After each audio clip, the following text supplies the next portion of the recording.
Praise the lord. సర్వశక్తిమంతుడైన యేసు ప్రభు వారి నామములో మీకు అందరికీ కూడా శుభములు వందనాలు తెలియజేస్తూ ఉన్నాం. దేవుని మహాకృపను బట్టి మరొక రోజును దేవుడు మనకు ప్రసాదించినందుకు దేవునికి స్తోత్రం. ఈ ప్రార్థనా పోరాటానికి మిమ్మల్ని అందరినీ కూడా ఆహ్వానిస్తూ ఉన్నాం. ప్రార్థనతో ప్రార్థనా పోరాటాన్ని ప్రారంభించుకుందాం. పరిశుద్ధుడా, ప్రేమ కలిగిన మా తండ్రి, సర్వశక్తిమంతుడా, సర్వాధికారి, మీకు స్తోత్రం. మీ కృపను బట్టి, మీ దయను బట్టి మరొక రోజును మీరు మాకు ప్రసాదించినందుకై మిమ్మల్ని స్తుతిస్తూ ఉన్నాం. నాయన, ఈరోజు అంతా కూడా మీ దీవెన ఆశీర్వాదం మాకు దయచేయండి. మీ నామమును గణపరుస్తూ ఉండగా సహాయం చేయండి. నీ ప్రత్యేకమైన సన్నిధి మాతో కూడా ఉంచి దీవించమని యేసుక్రీస్తు ప్రభు నామములో ప్రార్థించడుగుచున్నాం తండ్రి, ఆమెన్.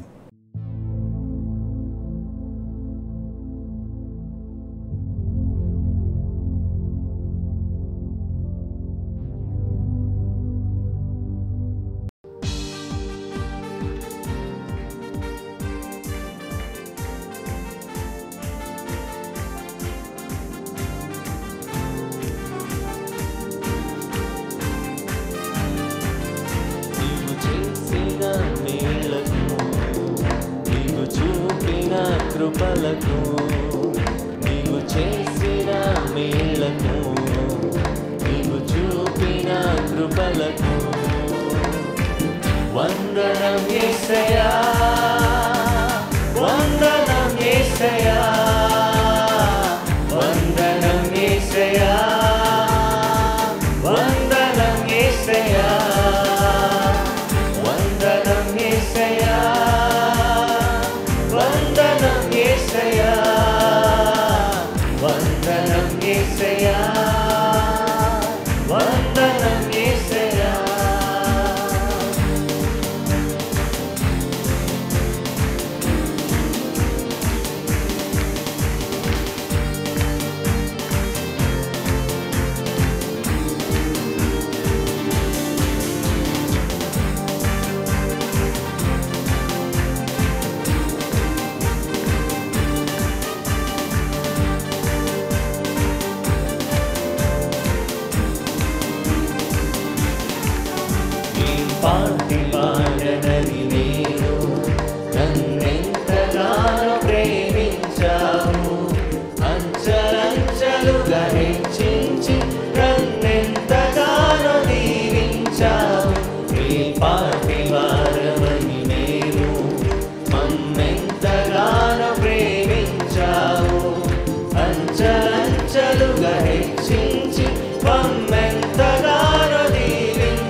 మేలకు నీవు చూపిన కృపలకు నీవు చేసిన మేలకు నీవు చూపిన కృపలకు వందనం యేసయ్యా వందనం యేసయ్యా వందనం యేసయ్యా వందనం యేసయ్యా వందనం యేసయ్యా వందనం యేసయ్యా వందనం యేసయ్యా వందనం యేసయ్యా. ఆమేన్. హల్లెలూయా. దయచేసి అందరూ కూడా లేచి నిలబడదామండి. స్తుతి పాడేదా నా యేసునాథా, నాకై నీవు చేసిన మేళ్ళకై కోటి కోటి కృతజ్ఞతలు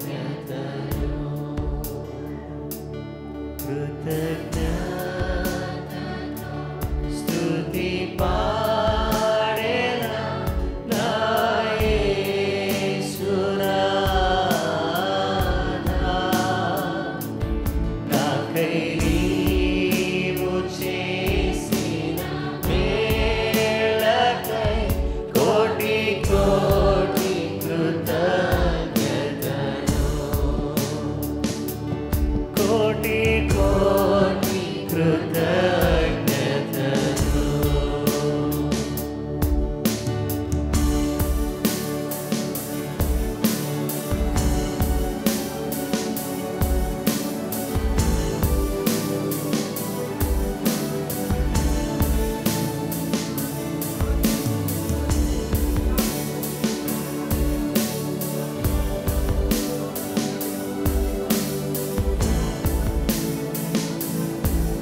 యేసయ్యానికి స్తోత్రం.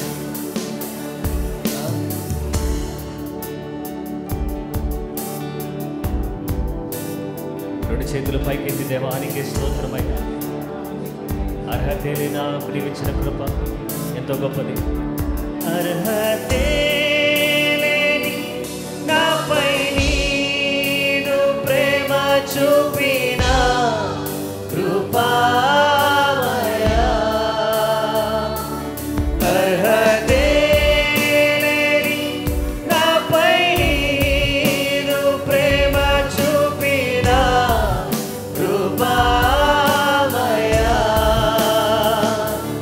నా ఊహల కంటేను అధికముగా దయచేయు ప్రేమమయా. నా ఊహల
కృతజ్ఞతతో కృతజ్ఞతతో స్తుతి పాడేదా నా యేసునాథా నాకై నీవు చేసిన మేలకై కోటి కోటి కృతజ్ఞతలు కృతజ్ఞతతో కృతజ్ఞతతో స్తుతి పాడేదా నా యేసునాథా నాకై నీవు చేసిన మేలకై కోటి కోటి కృతజ్ఞతలు కోటి కోటి కృతజ్ఞతలు. సంగమంతా రెండు చేతులు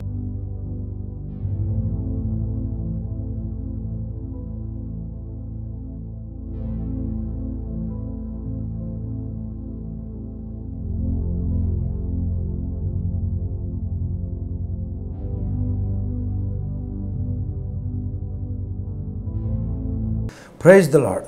దేవుని మహాకృపను బట్టి దేవుని నామాన్ని గణపరచుటకు దేవుడు మనకిచ్చిన అవకాశాన్ని బట్టి దేవునికి స్తోత్రం. ఈరోజు దేవుని వాక్యంలో నుండి కొన్ని విషయాలు మనం ధ్యానం చేసుకుందాం. ప్రతి క్షణం కూడా దేవుడు మేలు చేసే దేవుడుగానే ఉన్నాడు. ఆయన ఎప్పటికీ మారడు. ఆయన మేలు చేసే దేవుడు. అయితే ఆయన చేసేటటువంటి మేలుని పొందే విధానం మనం తెలుసుకున్నప్పుడు ఆ మేలు పొందుకుంటూ ముందుకెళ్తాం. కనుక దేవుడు అనుగ్రహించేటటువంటి మేలు పొందుకోవడానికి ఒక అద్భుతమైనటువంటి మార్గంలో దేవుడు మనల్ని నడిపించాలని తన వాక్యాన్ని దేవుడు మనకిచ్చాడు. ఆ వాక్యాన్ని ధ్యానం చేస్తూ ఆ వాక్యంలో ఉన్నటువంటి విధానంలో మనం ముందుకెళ్తున్నప్పుడు దేవుడు అనుగ్రహించే ప్రతి మేలు మనం పొందుకొని ముందుకెళ్ళడానికి దేవుడు మనకు అవకాశం దయచేస్తున్నాడు. మేలు నుండే మార్గాన్ని చూపించిన దేవుడు. ఏంటి ఆ మార్గం అని అంటే వాక్యమే ఆ మార్గం.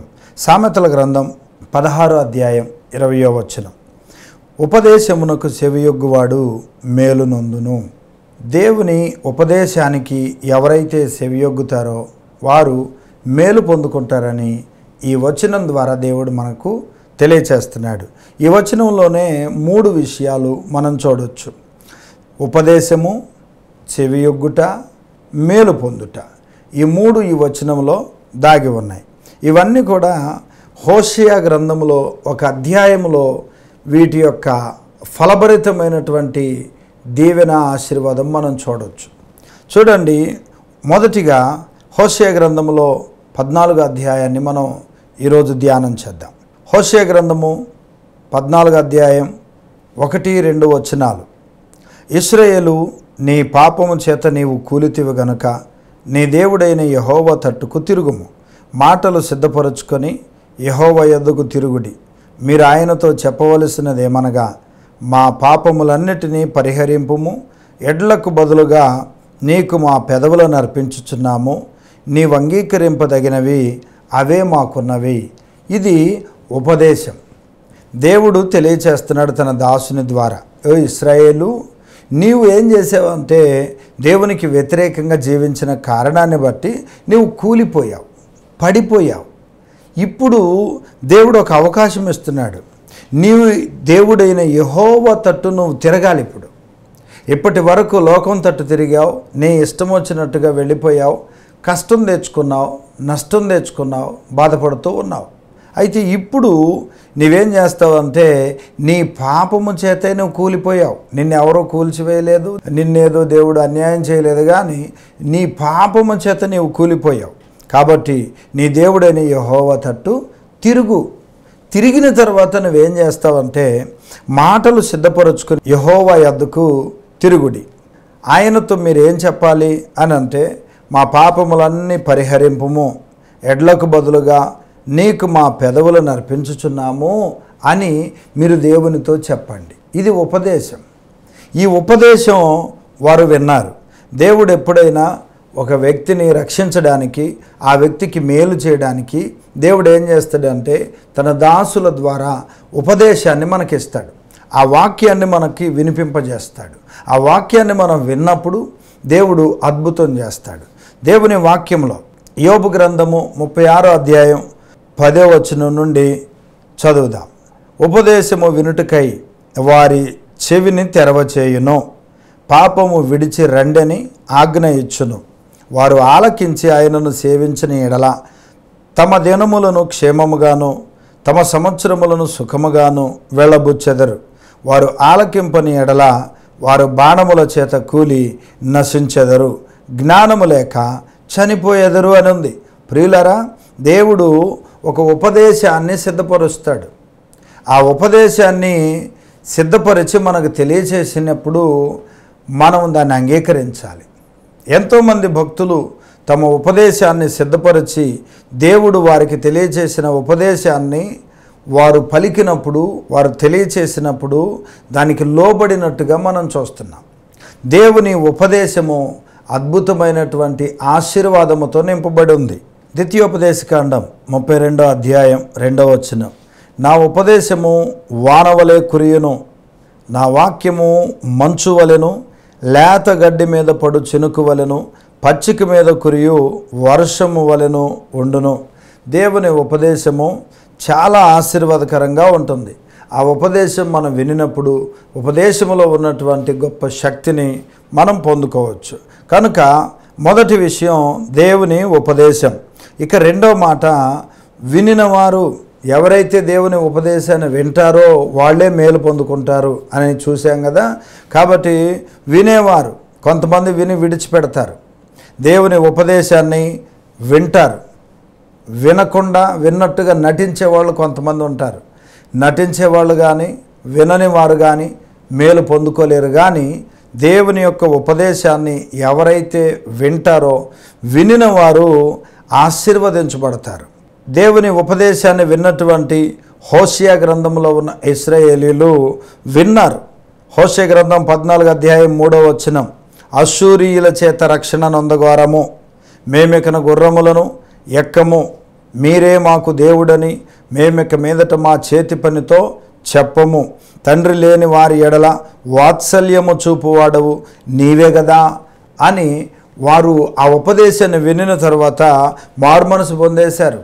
వారి మాటలు చూడండి ఎలాగొస్తున్నాయో, మేమిక అశ్షూరీయుల చేత రక్షణ నొందాం. అప్పటి వరకు వాళ్లను వీళ్లను ఆశ్రయించి ఆ బలాన్ని ఈ బలాన్ని ఆశ్రయించి దేవునిని తక్కువగా చేసుకొని దేవుని యొక్క విధి విధానాల్లో నడవక ఇబ్బంది కలిగినప్పుడు ఇప్పుడు మేలు చేసేవారు ఎవరా అని తెలుసుకొని ఆయన ఉపదేశాన్ని ఆలకించగానే ఆ ఉపదేశం ఏమైనా ఉపదేశ ప్రకారంగా మనం ఉండాలి అని అనిపించగానే వారు ఏమంటున్నారంటే వారి మనసులో ఉన్నటువంటి పశ్చాత్తాపం బయటకు వచ్చేసింది. వింటేనే అద్భుతం జరుగుతుంది, వినుట వలన విశ్వాసము కలుగును అని దేవుని వాక్యం తెలియచేస్తుంది. అలాగే మత్తయి సువార్త 7వ అధ్యాయంలో యేసుక్రీస్తు ప్రభువారు ఈ విధంగా తెలియచేస్తున్నారు 24వ వచనం నుండి, కాబట్టి ఈ నా మాటలు విని వాటి చొప్పున చేయు ప్రతివాడును బండ మీద ఇల్లు కట్టుకుని బుద్ధిమంతుని పోలియుండును. వాన కురిసెను, వరదలు వచ్చెను, గాలి విసిరి ఆ ఇంటి మీద కొట్టెను, గాని దాని పునాది బండ మీద వేయబడిన గనుక అది పడలేదు. మరియు నా మాటలు విని వాటి చొప్పున చేయని ప్రతివాడు ఇసుక మీద తన ఇల్లు కట్టుకుని బుద్ధిహీనుని పోలియుండును. వాన కురిసెను, వరదలు వచ్చెను, గాలి విసిరి ఆ ఇంటి మీద కొట్టెను, అప్పుడు అది కూలబడెను, దాని పాటు గొప్పదని చెప్పెను.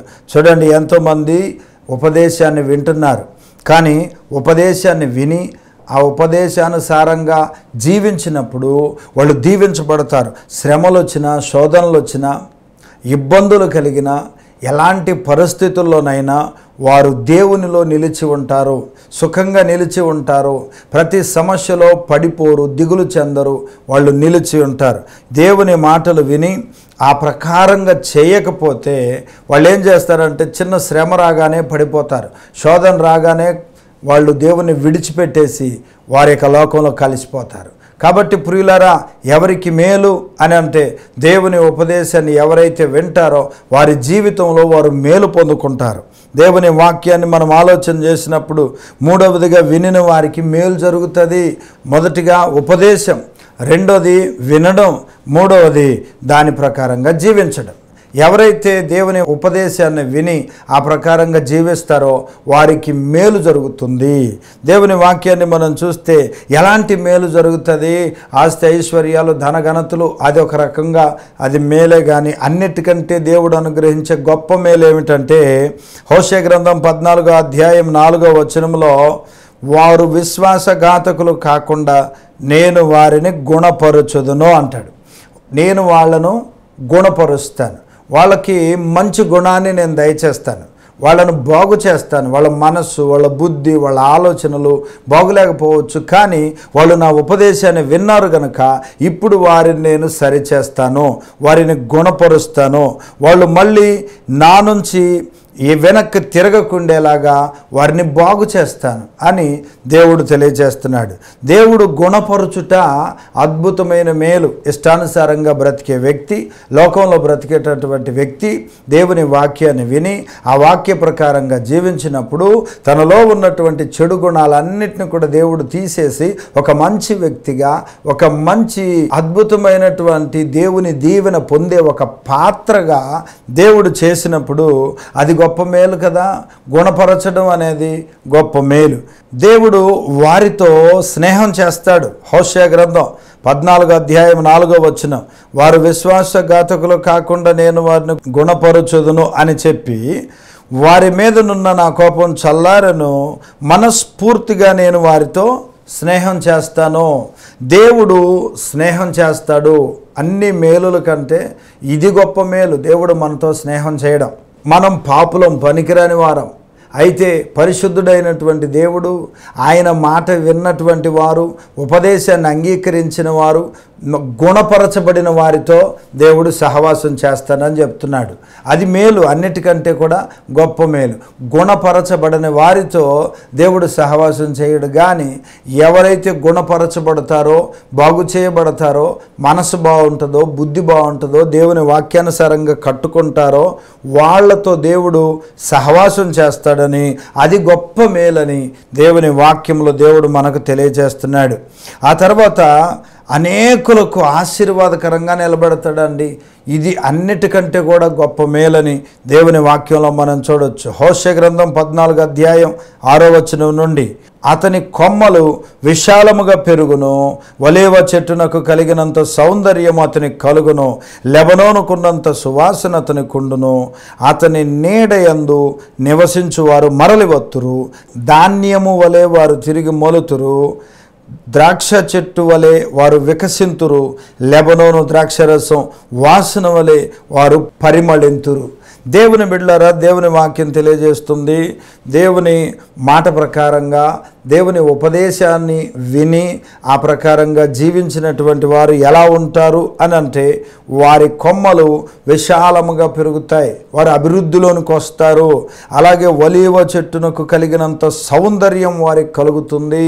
దేవుడు తెలియజేస్తున్నాడు, వారు సువాసన కలిగి జీవిస్తారు, వారి నీడ యందు అనేకులు నివసిస్తారు, వాళ్ళు ధాన్యము వలె తిరిగి మొలుస్తారు. చూడండి ఎన్ని ఆశీర్వాదాలు, ఎన్ని రకాలైన మేలులు దేవుడు తెలియచేస్తున్నాడో. ప్రియులారా, 8వ వచనంలో ఒక మాట ఏమంటున్నాడంటే, ఎఫ్రాయిము బొమ్మలతో నాకిక నిమిత్తమేలా, నేనే ఆలకించుచున్నాను, నేనే ఎఫ్రాయిమును గూర్చి విచారణ చేయుచున్నాను, నేను సిగురు పెట్టు సరళ వృక్షము వంటి వాడను, నా వలననే నీకు ఫలము కలుగును. దేవునికి స్తోత్రం. ప్రియులారా, ఈ మాట మనం ఆలోచన చేస్తే ఉపదేశమునకు చెవియొగ్గువాడు మేలు నొందును. హోషేయ గ్రంథములో ఇశ్రాయేలీలు అంతకుముందు వారు తమకు ఇష్టం వచ్చినట్టు నడిచారు, ఇబ్బంది కలిగింది, ఓటమి కలిగింది, భయం వచ్చేసింది. ఇప్పుడు దైవజనుడి దగ్గరకు వచ్చారు. దైవజనుడు తెలియజేస్తున్నాడు ఏమంటే, మీరు మీ పాపముల చేత కూలిపోయారు గనక దేవుని తట్టు తిరగండి అని చెప్పి ఉపదేశాన్ని ఇచ్చాడు. ఆ ఉపదేశాన్ని విన్నవాళ్ళు దేవుని వైపుకు తిరిగి వారు పశ్చాత్తాపడి తమ మనసులో ఉన్నటువంటి బాధను దేవునితో చెప్పుకున్నారు. చెప్పుకొనిన తర్వాత వాళ్ళు దేవుని మాట విన్నారు గనక దేవుడు వారికి మేలు చేయడానికి ముందుకొచ్చాడు. దేవునికి స్తోత్రం. ఏ మేలు చేశాడు అంటే వాళ్ళను గుణపరిచాడు. అంటే వారి బుద్ధిని, వారి ఆలోచనలను, వారి యొక్క విధి విధానాలను సరిచేసి దేవుడు తనకు నచ్చినట్టుగా వాళ్ళను మలుచుకున్నాడు.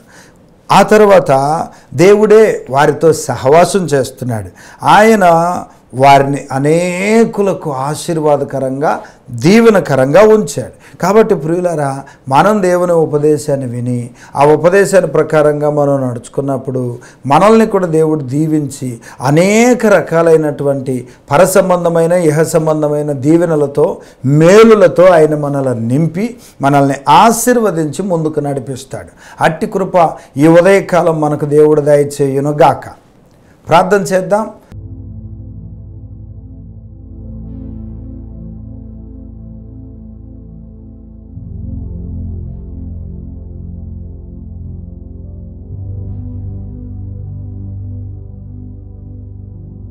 సర్వశక్తిమంతుడివైన మా తండ్రి, సర్వాధికారి, పరిశుద్ధుడా, నమ్మదగిన మా యేసయ్య, మీకు వందనాలు చెల్లిస్తున్నాం. ఈరోజు మీరు మాకు దయచేసిన నాయన ఈ ఆయుష్ను బట్టి, ఆరోగ్యాన్ని బట్టి మీకు వందనాలు తండ్రి. మీ ఉపదేశాన్ని వినిన వారికి మేలు కలుగుతుందని నీ లేఖనం ద్వారా మీరు మాతో మాట్లాడారు. ఎన్నో రకాలైనటువంటి మాటలు ఈ భూమి మీద మేము వింటూ ఉన్నాం. మీ మాట విని ఆ ప్రకారంగా మేము జీవించి మీరు అనుగ్రహించే దీవెన పొందుటకు మీరు మాకు సహాయం చేయమని ప్రార్థన చేస్తున్నాం. అలాగే మా తండ్రి, ఈరోజు ఎంతమంది ఈ ప్రార్థనా పోరాటంలో నాయన మాతో పాటు దేవుని వాక్యాన్ని వింటున్నారో వారందరినీ కూడా మీరు దీవించండి, ఆశీర్వదించండి. ఈ రోజంతా కూడా ఆశీర్వాదకరంగా దీవెనకరంగా చేయమని ప్రార్థన చేస్తున్నాం. నాయన మీకు స్తోత్రాలు. జరుగుతున్న ప్రతి కార్యక్రమాలన్నింటిలో కూడా మీరు తోడుగా ఉండండి. ఆదివారం జరిగే ఆరాధనలను గురించి ప్రార్థిస్తున్నాం తండ్రి. అద్భుతంగా జరగడానికి సహాయం చేయండి నాయన. మెయిన్ చర్చిలో, బ్రాంచ్ చర్చిల్లో నాయన అద్భుతంగా జరిగించండి. అనేక మంది ప్రజలు దీవించబడుటకు సహాయం చేయండి ప్రభువా, మీకు స్తోత్రాలు. అలాగే శుక్రవారం జరిగే ఉపవాస ప్రార్థనలో తోడుగా ఉండండి. బుధవారం జరిగే యూత్ మీటింగ్లో తోడుగా ఉండండి. స్వస్థత లేని వారికి స్వస్థత దయచేయండి. ఆర్థిక సహాయం కొరకు ప్రార్థిస్తున్న వారికి సహాయం చేయండి. గర్భఫలం లేని వారికి గర్భఫలం దయచేయండి ప్రభువా, మీకు స్తోత్రాలు. మా దేశాన్ని కాపాడండి. యెరూషలేము కొరకు ప్రార్థిస్తున్నాము నాయన. యెరూషలేముకి క్షేమం దయచేయండి. సేవకుల కుటుంబాలను దీవించండి. ఉద్యోగం లేని వారికి ఉద్యోగం దయచేయండి ప్రభువా, మీకు స్తోత్రాలు. వాహనాల కొరకు ప్రార్థిస్తున్న వారికి వాహనాలు దయచేయండి. గృహాల కొరకు ప్రార్థిస్తున్న వారికి గృహాలు దయచేయండి. దేవా, మీకు స్తోత్రాలు. నాయన అందరూ కూడా దీవించబడుటకు నీ కృప చూపించమని, ఈ రోజును ఆశీర్వాదకరంగా దీవెనకరంగా చేయమని ప్రార్థన చేస్తూ యేసుక్రీస్తు ప్రభు నామములో ప్రార్థించి అడుగుచున్నాము తండ్రి. ఆమెన్.